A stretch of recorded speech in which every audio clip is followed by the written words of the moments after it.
covering translation and reflection. So in this lesson, you'll be able to translate and reflect geometric shapes, usually on Cartesian planes or gridded planes. Okay, so we'll jump right into it.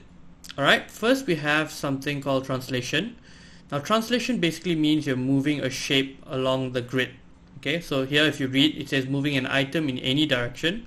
A translation is described as number of units left or right and a number of units up and down. Okay, so you can move this without changing the orientation. So for example, if you look at this image here, right, that is a triangle. I'm moving the triangle in any direction. I'm moving it somewhere else on the grid.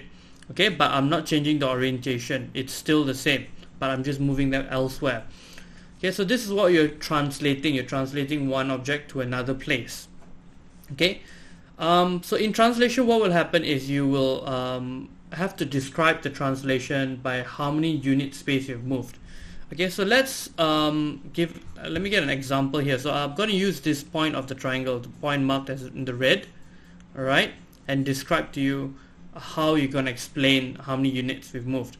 Okay, now we have, if you look at this, right, so this is X triangle and then this is the Y triangle. They are the same. So the point I've marked red, the same point on Y is this point, right? You have to recognize the shape and you have to see which points are there. And then you count how many units you're moving from this point to that point. So let's say I'm going to change my color. I'm going to use green, right? I'm going to move 1 unit. You see this one space, 1, 2, 3, 4, and 5, right, to this point here, because this point is in the same space as this red line. Okay, so if you can see it here, from this to this, it is on the same line. So I've moved 5 units down. Alright, then from this point I want to get to that point, to this point to the red. So we move again. So 1, 2, 3, 4, 5, 6, 7, and 8. Right, we've moved 8 units this in this direction, and then we've moved 5 units this direction. Right, so that's what's already written here: 8 along, 5 down. Okay, so you know that the direction here is going down, the direction here is going to the right. So how do you do this? You can say, you can write there, shape X is translated. Okay, we can do 5 units down and 8 units to the right. Okay, so I've written this down. So this is how you translate, so how you write this translation. Okay, you have to see how many units is moving. So each square space you can see is a unit. Okay, so this point X is the same for rest. Okay, so if I would mark here, this goes here. Okay, it will be the same amount of units. Okay, nothing has changed. You've just moved them to a different point. That is all. Okay, same. So I repeat.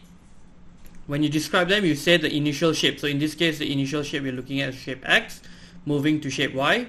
So shape X is translated 5 units down and 8 units to the right. Okay, so depending on what the name is, you can say shape X is translated to shape Y, 5 units down and 8 units to the right as well.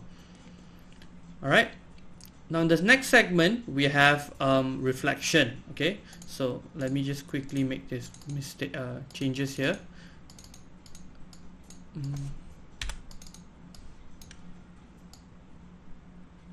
Okay, we have reflection. Sorry about that. Right, so in reflection, we have a shape flipped over a mirror line to face the opposite direction.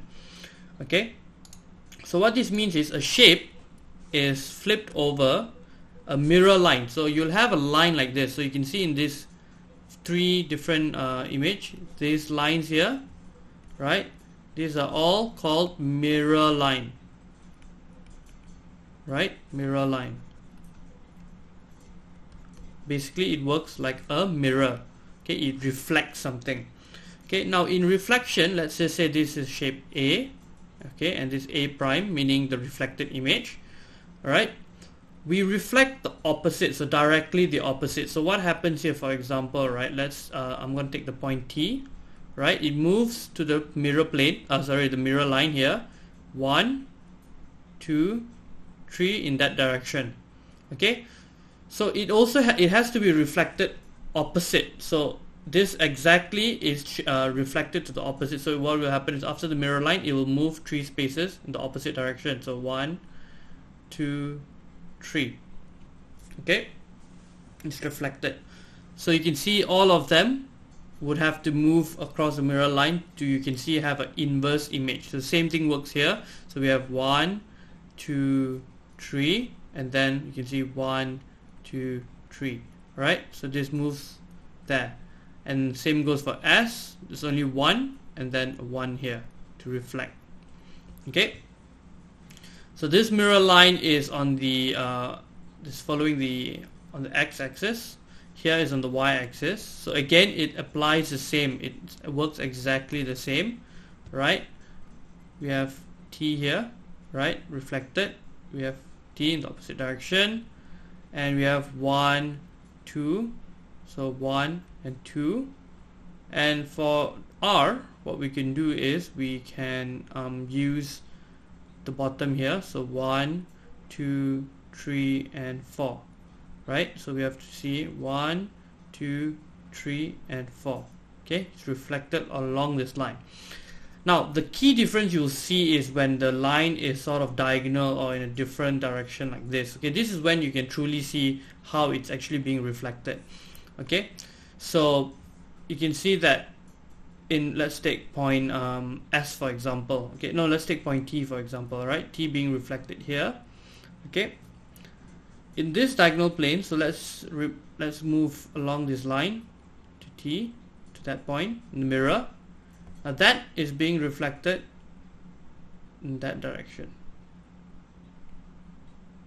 right, to get T. So again, 1, 2, but it doesn't move straight anymore because the mirror line is not parallel. We have to move in the opposite directions of 1 and 2.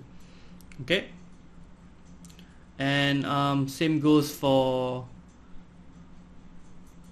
example S, you can do that, and then goes there, right?